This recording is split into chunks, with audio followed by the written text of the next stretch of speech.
7 as UST trying to fight back. They're down 2-0, but they have a very good command of this game so far. They've never trailed against LaSalle in set number 3. And now UST's aggression is back. Iba, it's a totally different team now for, that we're seeing on the yellow side. Lee with a successful hit. Here's Carlo Rivera. 8, serving 16. It's the 1-4 matchup. UST is ranked number 4. LaSalle ranked, UST ranked number 1. UST ranked number 4. But Rivera with an error on the serve.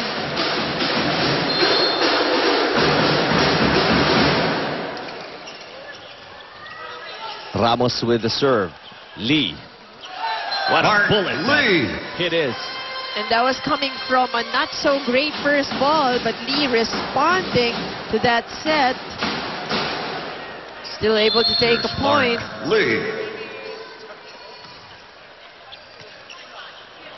Ukang sets it up. And that sails away as LaSalle gets another one. And down by 7. His third set. Ilano overshooting the mark, but it's still a 7-point lead for UST. Second serve for Lee. Oh, once again, JP Torres. When Torres wants it, he can deliver. The awakening of the UST Giants. 18 serving 10. Now Torres in the back row. We have Depante, Ilano, and Pecaña at the net actually for UST. Ooh, miscommunication on the part of LaSalle results in a free ball for the Growling Tigers. Ilano scores. As if on cue, no? UST, knowing na dun sa error ng LaSalle na yun, it's still in their mind. Quickly goes for a quick hit. Parang minadali to take the point, and resulted to actually a point for them. Yun yung masarap panunin sa men's game, yung mabibilis yung reaction. Makasayat scoring. And it's for UST as Makasayat is now in front. There's Bartolome and Makasayat along with Luby at the net. Antonio is serving. Nice block, Makasayat. Really showing us why he's one of the best blockers in the league. That's right. Perfect timing here for Makasayat. Ilano on the quick. Makasayat on the block. 12 serving 19. Oh, Pecaña. Punishment from the side of UST as Pecaña going down the line. Here's the skipper, James Takes the Pecaña. point.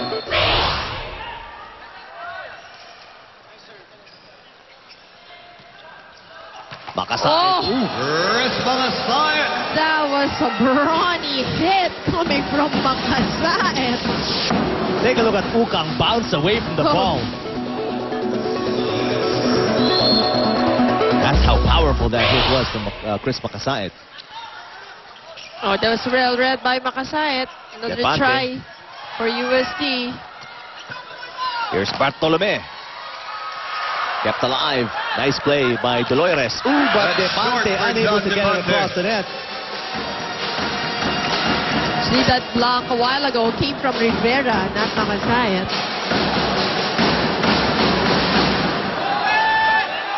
14 serving 20. Still a 6-point deficit for LaSalle. Ukang. Depante on the combination. Making up from the previous error, Depante taking that on a differential. One blocker only for De La Salle. Not enough. Here's Harvey Ilano.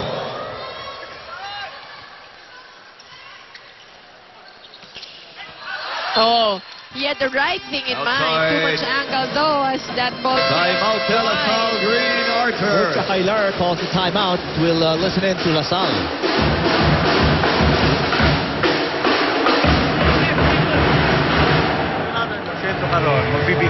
nagpo-porsyento ka. Sa harap, sa likod ka, di ba? So, kung habang nagpo-porsyento sa ito, ikaw naman magpa-backline. Okay, walang problema dyan, ha? Walang problema. Sige. Habulin natin, taas natin yung score natin. Punto per punto lang ulit muna, ha? Tara, doon tayo nakakakuha eh. Ha? Tuloy lang! Hey, Willow!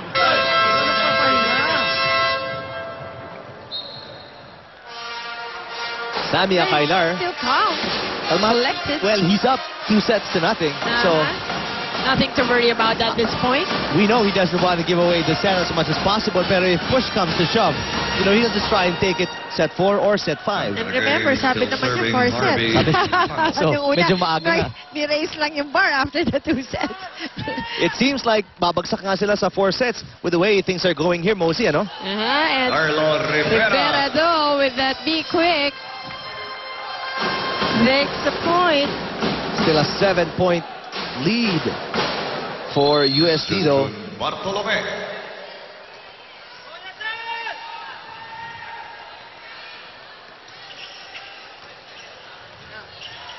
Kneeling set for Ukang. And no touch called on that attack by Ramos. So another point goes to De La Salle. Take a look on that running hit by Ramos. Tough call. Can't really tell from our angle and from that replay. 16-22. Lasal slowly but surely lumalapit, but finally Ramos on the other side this time connects and halts the bleeding and the momentum of Lasal. Fred Christensen for Mark Lee. Christensen inside for Lee. Serving is John DePonte. Christensen. 3 points in their last game for Lasal. The attempt on the dump by Luby. Makasait back row hit. Pecaña will set it up for Torres. Nice dig by Casanova. Christensen right into the net. Fred Christensen. He was on his way down, getting that ball. And that is set point USC. The first time they get to set point in this match. Let's listen to this Lasal timeout. Dapat ina-over mo na lang bola. Hindi mo pwede paluin na yun. Layo-layo mo sa bola eh. Diba? So, over mo na lang. Okay? So, diba, okay lang yan. Sige, tuloy lang ha, tuloy lang. Pre, isa set lang yan. Kunin natin momentum. Kaya natin yan. Dalawang set na yan nakuha natin. Ay, magre-relax, pre. Kahit ganyan yung kunin para natin. Go, go. Buha ko na momentum ha. Hey, Willow! Tara. You heard the voices of Coach Akailar, of course, and Chris Makasait really just pushing the entire Lasal lineup. Ano? I like that timeout of Coach Sammy. Why? Because yung new face niya inside, yung new player niya inside Christensen was sinabi lang niya, katulad nun, that situation, right at that moment, kinorek niya kagad na masyado ka ng malayo, don't go for the hit, instead just put the ball over. So, learning na lang, ginawa ni Coach Sammy Akailar on that last time out na nagamit niya pa. But now USC with that violation against Lasal takes this third set, wins a set finally. 25-16. So after trailing 2-0 and really just getting clobbered by Lasal offense and defense, USD bouncing back in set number 3. And we'll extend this definitely to at least a set 4. We'll come back with that after these.